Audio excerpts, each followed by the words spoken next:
And there are two forces playing out in the market, which we talk a lot about: wage pressures and the shipping crisis. Our next guest is using these two concerns to decide which stocks to bet on, and he says he can get the stocks even cheaper after Jackson Hole this week. Let's bring in Greg Brandt. She's managing partner with Veritas Financial Group. All right, Greg, let's start with the names.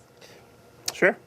Go ahead. So actually, I'm going to start with the dynamics. The dynamics are that we're waiting for the Fed to announce, and it's a when, not if, that they are turning their attention away from trying to help the labor market recover and back towards trying to control this inflation.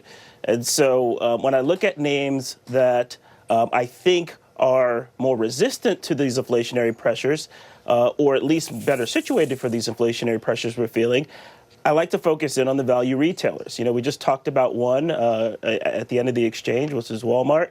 But as these inflationary pressures continue to rage, due to the constraints on shipping, due to the inflationary wage pressures, the American wallet will feel the strain. And thus, I think the value shopping trend is emerging. We saw last quarter all of these names crush their earnings on just about every metric.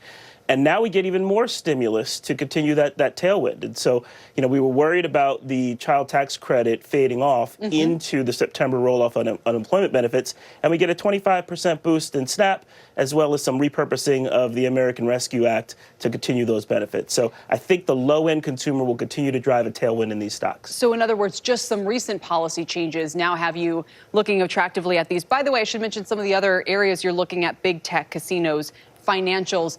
For all of these names, are you waiting till post-Jackson Hole to buy?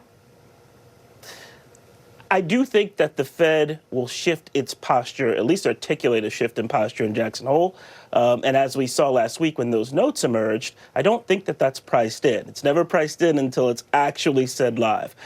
So I do think that we will get a slight pullback after Jackson Hole, because I think it has become very difficult to make any cohesive argument that we need to continue to push accommodative monetary policy to push the job market to health. It's already quite healthy. We already have 1 million more jobs than we have people seeking work.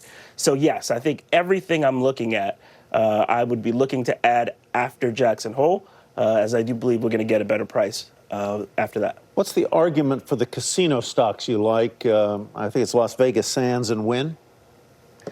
Yeah, so there's actually been a surprise here. My original thesis did not take hold exactly as I foresaw. What I thought was going to happen is that as the Asian economies emerged from the pandemic before we did, that the strength would be in the Macau market, that the strength would be in the Asian markets, particularly as they transition from day junkets to multi-day trips, a secular tailwind that those markets are experiencing. But because of the Delta variant, and because those economies were so effective at containing the first wave, they found themselves well below the vaccination curve compared to the U.S. And so the opposite ended up happening, quite frankly. We are seeing tremendous strength in Vegas. They're reaching 90% occupancy rates on the hotels. Group bookings are already above the 2018-2019 level for 2022-23. And so I've been surprised by the strength in Vegas. As I've said before, there's a secular tailwind in Macau, even though it's going to be postponed by some recent outbreaks of Delta in the region. But these are companies that can produce $3 a share in earnings and $3 a share in dividend, and they're trading at 10 times EV to EBITDA. And so I think these are attractive entry points, again, after Jackson Hole. All right. Greg Brandt, thank you very much. We appreciate your time today. Thank you.